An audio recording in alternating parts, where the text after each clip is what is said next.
This is Carrie Johnson with the Iowa Department of Management, and this is another segment, part 4, of an ongoing webinar series to help county auditors and their staff as they work to submit their 2024 valuations to the Department of Management system. This particular segment is going to talk about doing a few checks, a few necessary steps in the system, and then also running errors checks and how to address some of those errors. One of the things that you need to make sure you do, as almost every county in the state and maybe every county have TIF districts within their borders, you need to be able to run a report that provides the estimated TIF revenue for the TIF areas in your county. And so one of the things that you need to do is to make sure that the TIF rates for estimated TIF revenue are populated within the online system. What the system will do is populate those rates for you that we have. So for any tax districts that are TIF districts, increment districts that existed in the prior year, it's going to say, okay, we know this tax district existed in 2023. We're going to presume that it existed in 2024. And we know because we at DOM have all the tax rates and we had the tax rate for that tax district, we know that that is the estimated tax rate that you would use to calculate TIF increment revenue.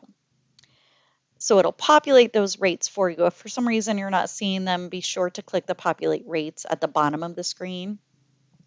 If you do create any new tax districts, any new TIF districts, the system doesn't have an estimated rate for that tax district because it didn't exist in the current year.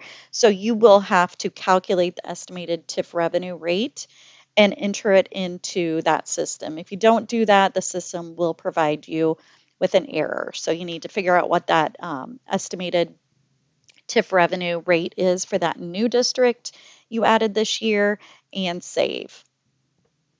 Errors checks, again, here's just what you might see if you run an errors check. If it's in red, it is an error, and it will prevent you from filing if you don't fix that error. Anything that's a yellow is a warning. So those will not prevent you from filing, but it is sort of a heads up and definitely something you'd want to take a look at. So in this case, what we say is that there's a TIF increment district not assigned to TIF areas. So if you create a new TIF increment, base and increment pair in the online system, they do need to have an associated TIF area that they're falling within, whether that's an existing TIF area, and this is a tax district that was created due to amendment, or whether it is a brand new TIF area that you're adding. One of the warnings listed here is that a TIF area doesn't have any taxing districts associated. So this might be the case where there's a TIF area that you feel is going away. If it's out there on its own with no associated tax districts, you'd want to go ahead and delete it. It doesn't necessarily cause any harm if you have it out there, but there's really no reason to have a TIF area in existence without any taxing districts associated. Frozen base amount, if they're listed as 0, that's fine. That's an okay thing to have happen if that amount hasn't been determined yet for that particular tax district.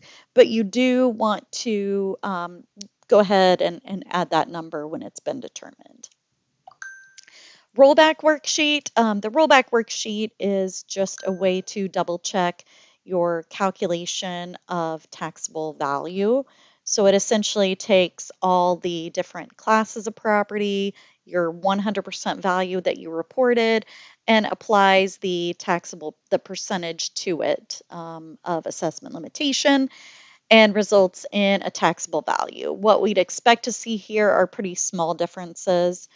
You're going to have some differences due to rounding, but anything over, say, 3 digits should be looked at. Now, the only classes that we can really do this for at this point is residential and ag, land and ag buildings. So I do recommend you go ahead and take a look at your rollback worksheet and make sure that these aren't too far off or showing any sort of strange differences. And you can, as you're working in it, you can open it, you can print it, you can download it just to get sort of a closer look at it. But as you can see here in this example, the produce differences over or under are real small, and those wouldn't be a problem. Anytime you get above 3 digits, for sure, you'd want to take a look and see what's going on. There are some common errors that pop up that people find they need to fix.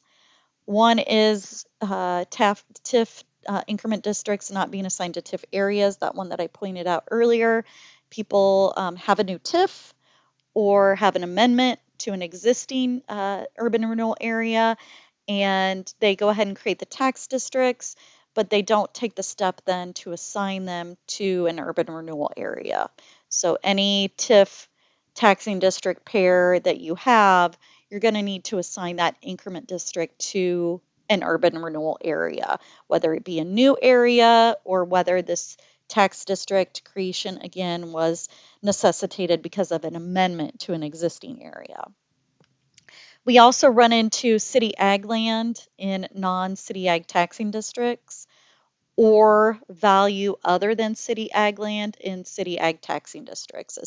Especially what you might see is some residential value that gets placed in a city ag district when it actually needs to be reported in the corresponding regular city district, because city ag land can only, a city ag tax district can only have city ag value.